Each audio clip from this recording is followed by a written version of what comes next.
புத்தக பித்தனுக்கு வருக. நான் முகமது ஃபிர்தோஸ். இன்றைக்கி நாங்கள் எதை பற்றி பேச போகிறோன்னு பார்த்திங்கன்னா, குழந்தை வளர்ப்பு. இதை ரஹ்மத் ராஜ்குமாரன் அவரே ஆரம்பிக்கட்டும். அஸ்ஸலாமு அலைக்கும். குழந்தை வளர்ப்பு அப்படிங்கிறதுங்க விஷயத்தில் உயிரினங்களை பொறுத்த வரைக்கும் முதல்ல அதுகளும் குட்டியோ பறவைனா முட்டையிட்டு குஞ்சு பொரிக்கிறதோ இந்த மாதிரிலாம் செய்து தான் இருக்குது. ஆனால் அதுக்கு பக்குவமாக வளர்க்கணும், அப்படி செய்யணும் இப்படி செய்யணும், இந்த மாதிரிலாம் ஒரு கட்டுப்பாட்டுக்குள்ளே குழந்தைய வளர்க்கணுங்கிற இந்த நீதிலாம் அதுக்கு இல்லை. ஆனால் அந்த குழந்தைகள் அது பாட்டுக்கு குழந்தைகளும் அதோட குட்டிகளும் குஞ்சுகளும் வளருது. அது இயற்கையே அது என்னென்ன கொடுக்கணுமோ மீன் குஞ்சுகள் அதுக்கு அதாவே பழகி கொடுத்துறான். அதே மாதிரி பறவைகளுக்கு பறக்கிற விஷயங்களை அதுவாகவே பறந்து விடும். ஆனால் மனிதர்களுக்கு கொடுக்கக்கூடிய விஷயங்கள் குழந்தைகளை பொறுத்த வரைக்கும் நம்ம தான் அந்த குழந்தைகளை வளர்த்து எடுக்கணுங்கிறான். அந்த அஞ்சறிவுப்படுது ஜீவராசிகளுக்கெல்லாம் அவன் பொறுப்பேற்றுக்கிறான்.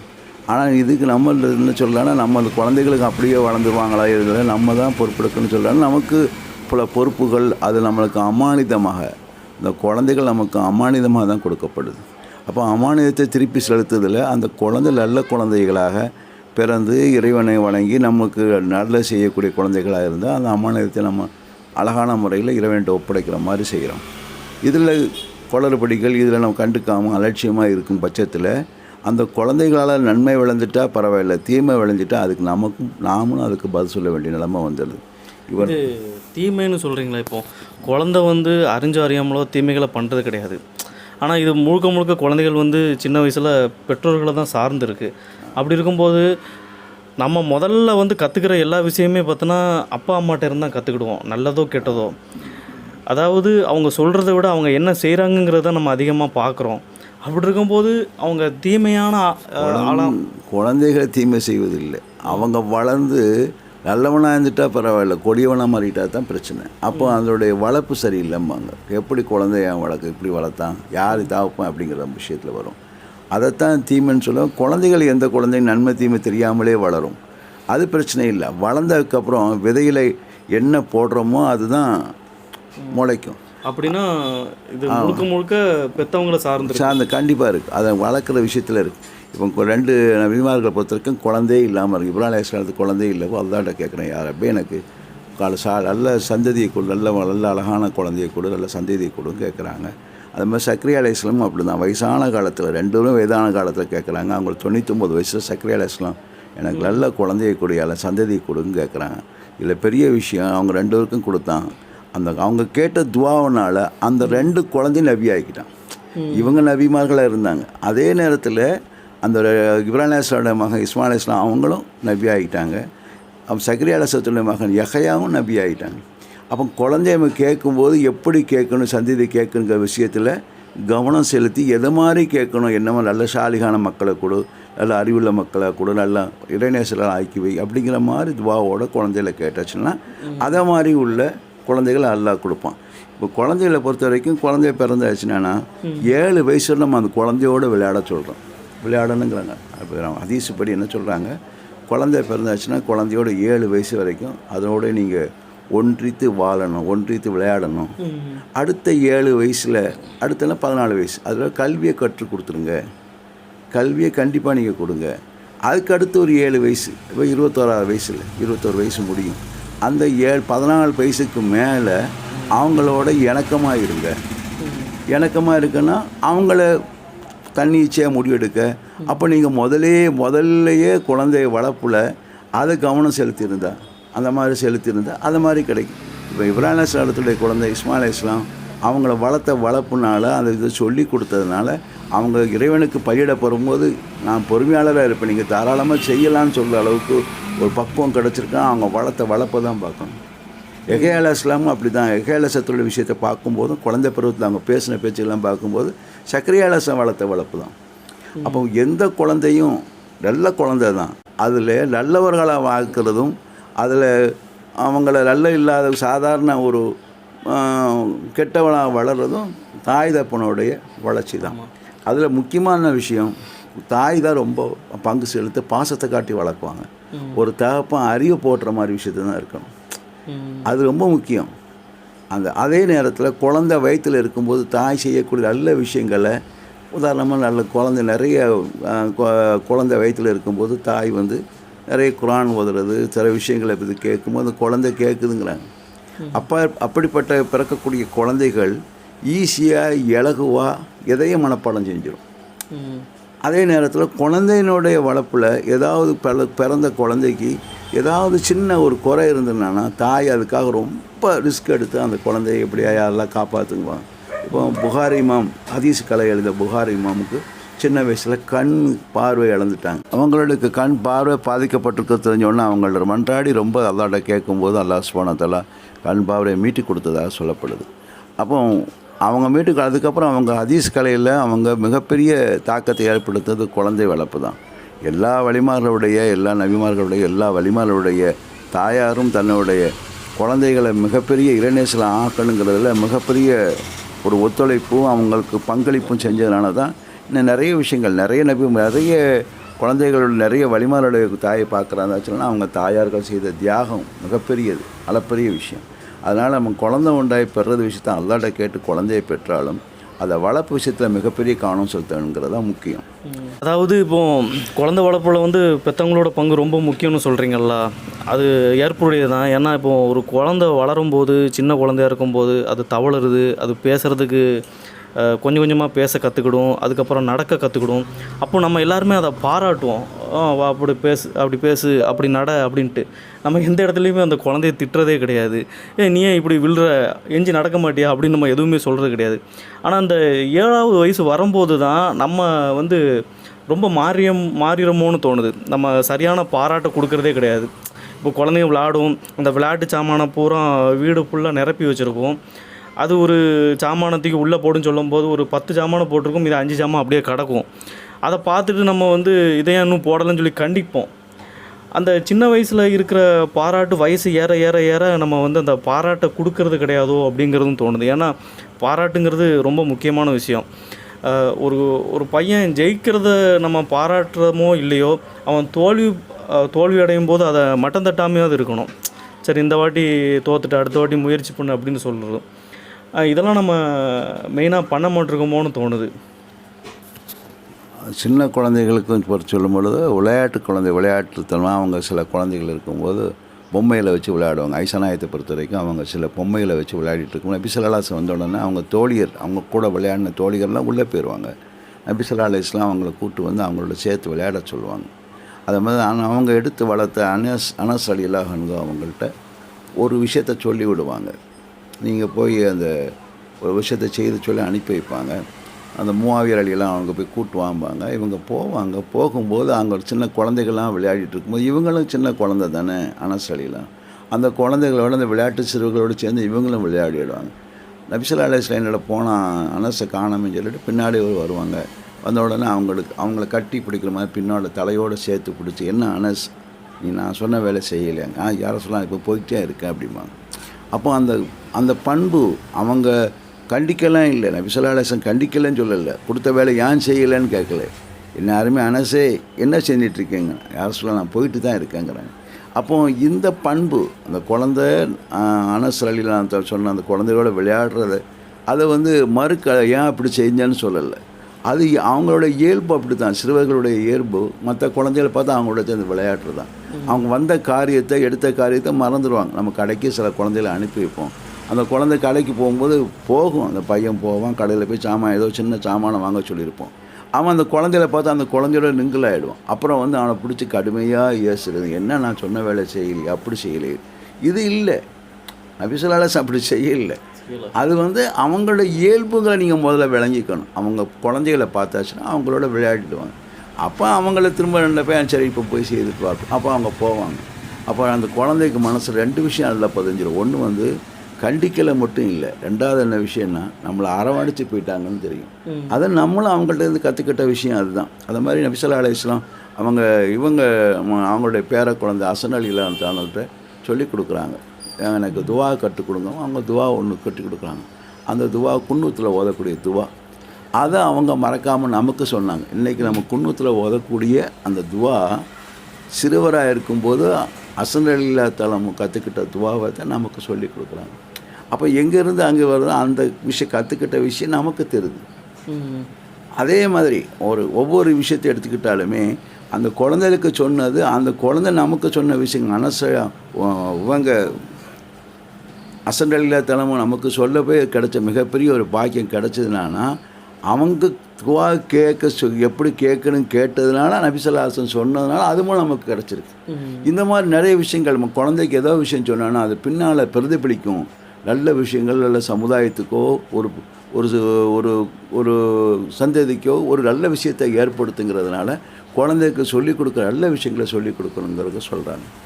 அதாவது கண்டிக்கலாம், ஆனால் நம்ம வந்து அவங்கள இழிவுபடுத்தக்கூடாது, வார்த்தையை வந்து சரியாக பயன்படுத்தணும். அப்படி தானே?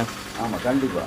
ஏன்னா நம்ம இழிவுபடுத்துகிற ஒவ்வொரு இதுக்கும் அவங்களுக்கு வந்து ஞாபகம் இருக்குமா? அதாவது இடையில ஒரு ஆய்வில் கூட சொன்னாங்க, 35 வயசு கடந்தவங்களுக்கு வந்து அவங்க சின்ன வயசில் அவங்கள என்னென்ன மாதிரியான வார்த்தைகளால் இழிவுபடுத்தினாங்களோ அவமானப்படுத்தினாங்களோ அதெல்லாம் அவங்களால மறக்கவே முடியலையாம் அவங்க குடும்பத்தில். இது வந்து ஒரு பெரிய பிரச்சனையை உண்டாக்குது. இப்போ இது மட்டும் இல்லை, நான் மனிதனுக்குள் ஒரு மிருகம்னு ஒரு புத்தகம் வாசிச்சிருக்கேன். அது மதன் எழுதியிருப்பார். இந்த அமெரிக்காவை பற்றி அவர் சொல்லியிருப்பார். அதாவது அமெரிக்கா நம்ம நினைக்கிற மாதிரி இல்லை, அதுக்கு இன்னொரு பக்கம் இருக்குது. அதாவது அங்கே தான் அதிகமான சைக்கோ கில்லர்ஸ் இருக்காங்க அப்படின்னு சொல்லியிருப்பாப்புல. ஏன்னா அவங்களோட குடும்ப அமைப்பு முறை வேறு மாதிரி இருக்கும். அதாவது பெற்றவங்களில் வந்து அம்மா வந்து சீக்கிரமாக மறுமணம் பண்ணியிருப்பாங்க, இல்லைனா அம்மா வந்து வேறு ஏதாவது தொழிலில் போயிருப்பாங்க, அதாவது அந்த மாதிரி தொழில். இப்போ அப்பா வந்து ரொம்ப மோசமாக நடந்துக்கிட்டவராக இருப்பார், இல்லைனா அப்பா அம்மாவை வந்து விவாகரத்து பண்ணிவிட்டு வேறு கல்யாணம் பண்ணுறவங்களா இருப்பாங்க. இப்போ இந்த குழந்தைகள் வந்து மோசமான சூழலில் வளருவாங்க. அதுக்கப்புறமா வந்து இந்த அப்பாவோட அரவணைப்போ அம்மாவோட அரவணைப்போ இருக்காது, மோசமான கண்டிப்பு இருக்கும். இப்படி இருக்கும்போது வந்து அந்த குழந்தைகள் சின்ன வயசுலேயே வந்து ரொம்ப என்ன சொல்கிறது, ரொம்ப கடுமையான பிரச்சனைக்கு ஆளாகிறாங்களாம். அப்புறம் வளர வளர வளர அவங்களுக்கு இது பெரிய தாக்கத்தை ஏற்படுத்தி அவங்க அந்த சமூகத்துக்கு ஒரு கெட்டவங்களாக வந்துடுறாங்களாம், ஒரு மோசமான ஒரு எக்ஸாம்பிள் ஆகிடுறாங்களாம். இதுக்கெலாம் வந்து இவங்க தான் காரணம், பேரண்ட்ஸ் தான் காரணம், அந்த வளர்ப்பு முறை தான் காரணம் அப்படிங்கிற மாதிரி அந்த புத்தகத்தில் எழுதியிருக்கும். அது மட்டும் இல்லாமல் ஒரு சில தலைவர்களை பற்றி சொல்லப்பட்டிருக்கும். அதாவது சிங்கிஸ்கானை பற்றி சொல்லப்பட்டிருக்கும். சிங்கிஸ்கானோட படையெடுப்பு பார்த்தோன்னா அலெக்சாண்டரை விட 4 மடங்கு ஜாஸ்தியாம். இருந்தாலும் அலெக்சாண்டரை கொண்டாடுற அளவுக்கு சிங்கிஸ்கானை யாருமே கொண்டாடுறது கிடையாதான். காரணம் என்னென்னு பார்த்தோன்னா அவ்வளோ மோசமானவனா. யாரையாவது சிறைப்பிடிச்சாலோ யாரையாவது எந்த நாட்டையோட கைப்பற்றினாலோ அவங்கள வந்து எவ்வளோ கொடூரமாக வந்து கொல்ல முடியுமோ அவ்வளோ தூரம் கொடூரமானவனாக இருந்தானா. காரணம் என்னென்னு பார்த்தோன்னா சின்ன வயசில் தன் தந்தை யாருன்னு அவனுக்கு தெரியாதான். அந்த பழங்குடி இனத்திலேருந்து வரும்போது அவங்க அம்மாவை வேறு யாரோ கடத்தியிருக்காங்க. இந்த மாதிரியான பின்புலங்கள் இருந்தனால அவனோட வாழ்க்கை முறையே வந்து அப்படி மாறிடுச்சுன்னு சொல்லப்பட்டிருக்கும். அதே மாதிரி ஹிட்லரோட வாழ்க்கை முறை எடுத்துக்கிட்டோன்னா சின்ன வயசில் அவங்க அம்மா டெத் பெட்டில் கிடந்திருப்பாங்க. அப்போது வந்து அவங்க அம்மாவுக்கு மருந்துவங்க காசு இல்லாமல் கஷ்டப்பட்டதாகவும், அதே மாதிரி அவங்க அப்பாவோட அரவணைப்பு இல்லாமல் அப்பாவோட கண்டிப்பில் வளர்ந்ததாகவும் சொல்லப்பட்டிருக்கும். இதே தான் ரஷ்யாவை ஆண்ட ஸ்டாலின், அப்பாவோட வளர்ப்பு முறை கண்டிப்புலாம் இருந்திருக்கு, மோசமான நடத்தைகள்லாம் இருந்திருக்கு. இப்போ இதை மாதிரியான இருக்கிறதுனால ஒரு மோசமான தலைவர்களாகவும் வாய்ப்பு இருக்குது அப்படிங்கிறது அந்த புத்தகத்தில் எழுதப்பட்டிருக்கும். அதனால் வந்து நம்ம எந்த மாதிரி வளர்க்குறோங்கிறது ரொம்ப முக்கியம். அப்படி பார்க்கும்போது குழந்தை வளர்ப்புக்கு வந்து நம்ம எப்படி நடந்துக்கிறோம், அவங்கள்ட்ட நல்ல விதமாக நடந்துக்கிறோமா, பண்புள்ளவங்களாக நடந்துக்கிறோமாங்கிறது ரொம்ப முக்கியம். அவங்க கூட எப்படி நம்ம நேரத்தை செலவு பண்ணுறோங்கிறது இதில் முக்கியமாக கவனிக்கப்பட வேண்டிய விஷயம். ஏன்னா நம்ம வந்து ஒரு பந்தையோ பேட்டையோ வாங்கி கொடுக்குறத விட அவங்க கூட வாங்கி கொடுத்ததை வச்சு விளையாடுறது ரொம்ப முக்கியம். ஏன்னா நம்ம எவ்வளோ நேரம் செலவு பண்ணுங்கிறது தான் அவங்க நினைவில் இருக்கும், நம்ம என்ன செஞ்ச நினைவில் இருக்காது. அது ரொம்ப முக்கியமானது. ஏன்னா காலங்கள் கடக்க ஒரு நல்ல நினைவுகள் குழந்தைகளுக்கு வேணும்.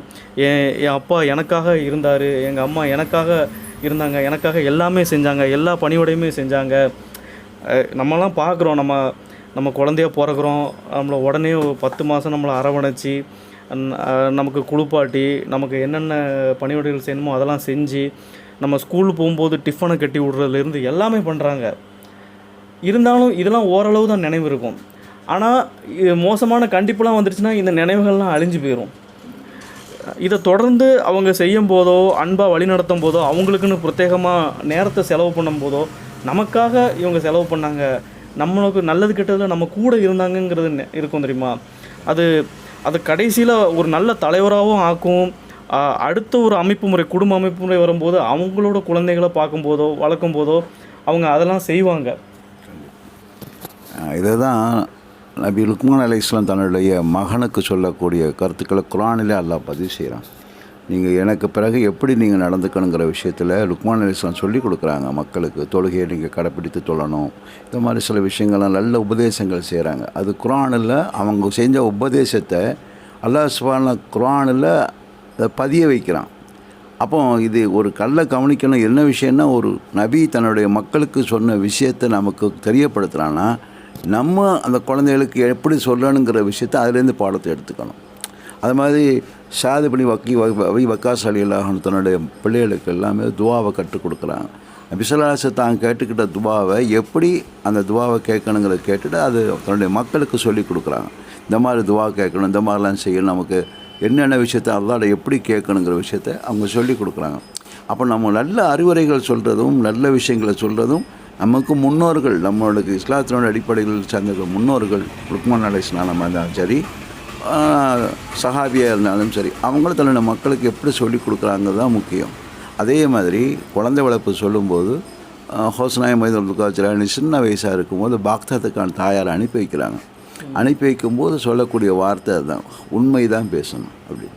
அவங்க ஒரு 40 பொற்காசுகளை வச்சு அனுப்பி வைக்கும்போது அவங்கள தனியாக அனுப்ப முடியாதுங்காக்கா ஒரு வணிக கூட்டத்தாரோட அவங்க சேர்த்து அனுப்பி வைக்கிறாங்க.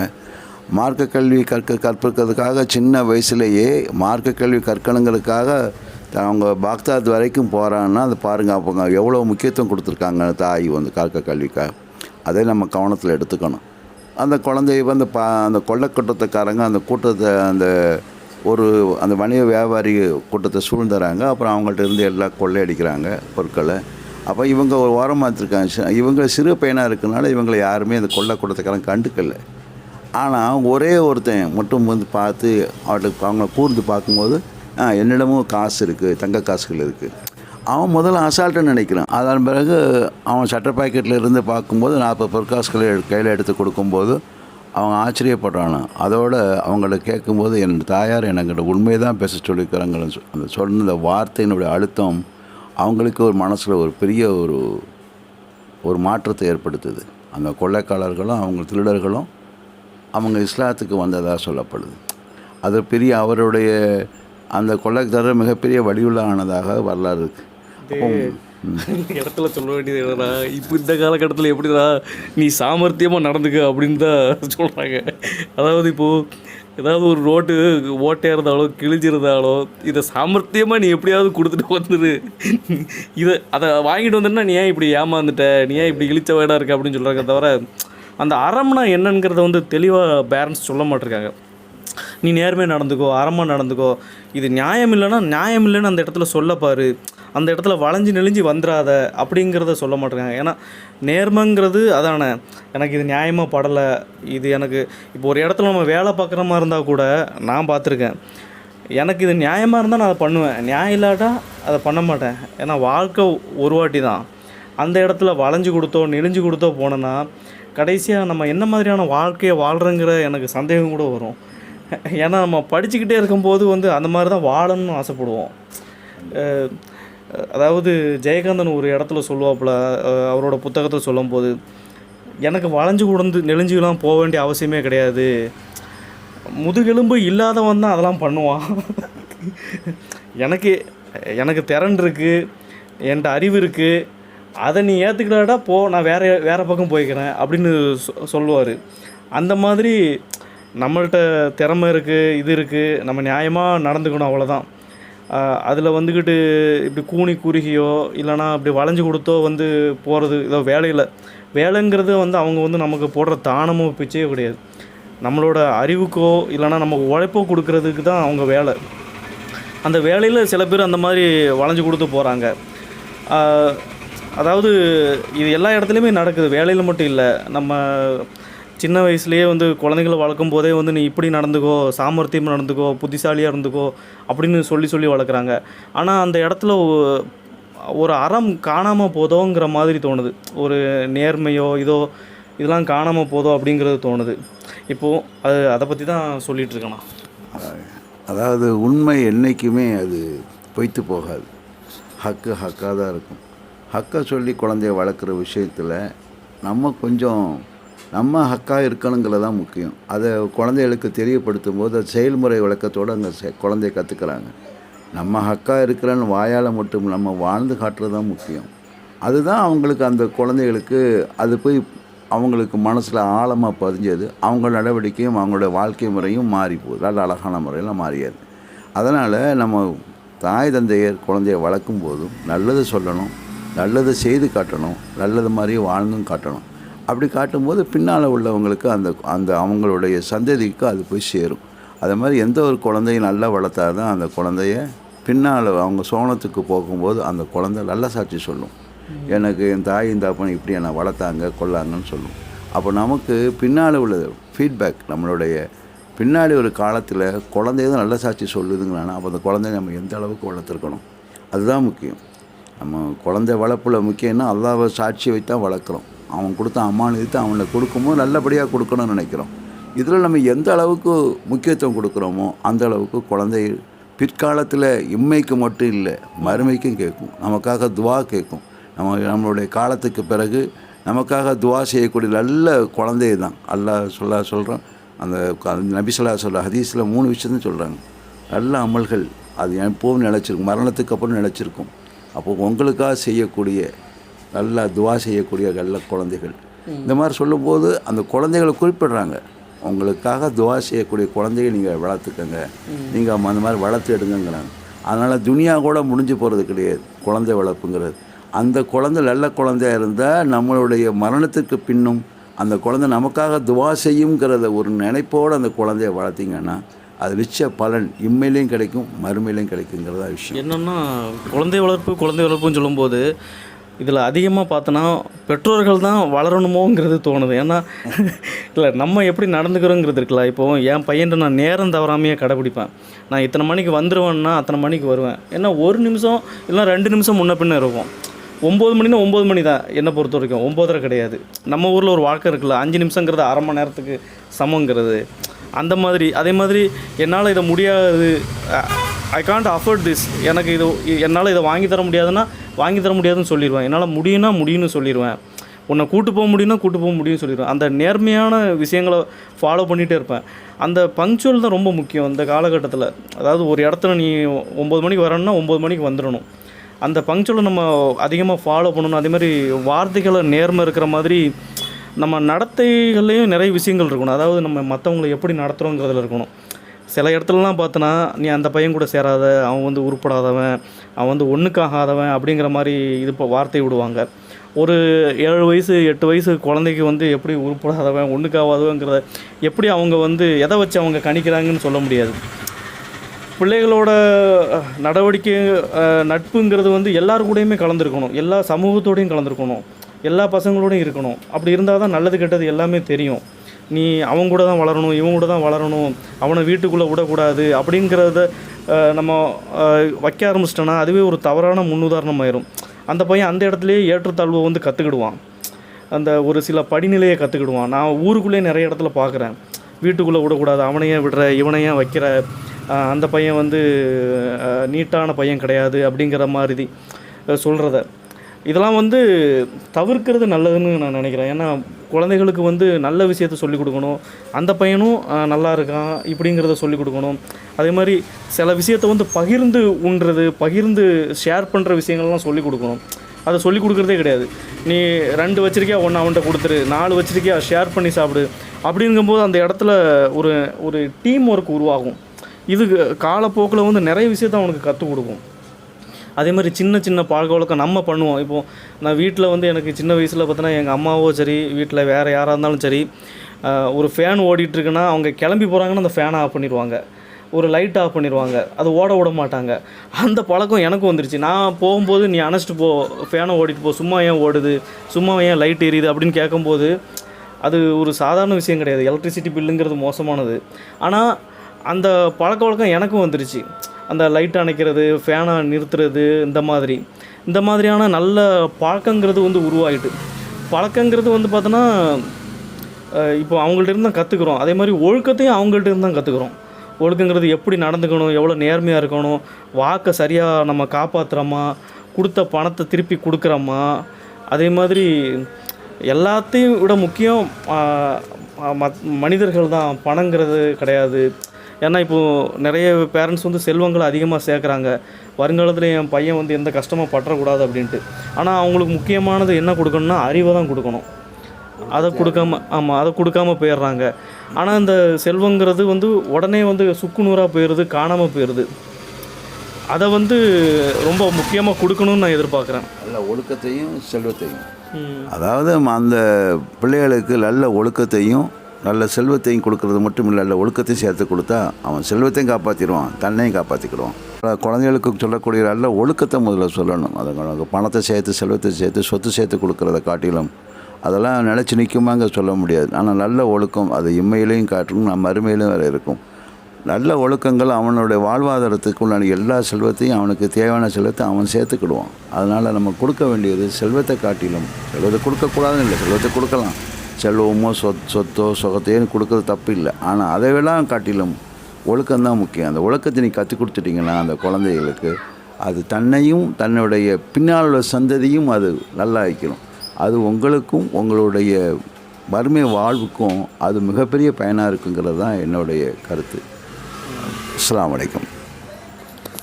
சரி, இந்த காணொலியை இதோடு முடிச்சுக்கிடும். இன்னும் குழந்தைகளை பற்றி பேசுகிறான் தான் நிறைய பேசலாம், ஆனால் இவ்வளோ போதும்னு நினைக்கிறேன். உங்களுக்கு இதை பற்றியான சில விஷயங்கள் தெரிஞ்சிச்சுன்னா கமெண்டில் தெரியப்படுத்துங்க. அப்புறம் வேறு ஒரு நல்ல காணொலி சந்திக்கிறோம். உங்களிடம் விடைபெறுகிறேன். நன்றி.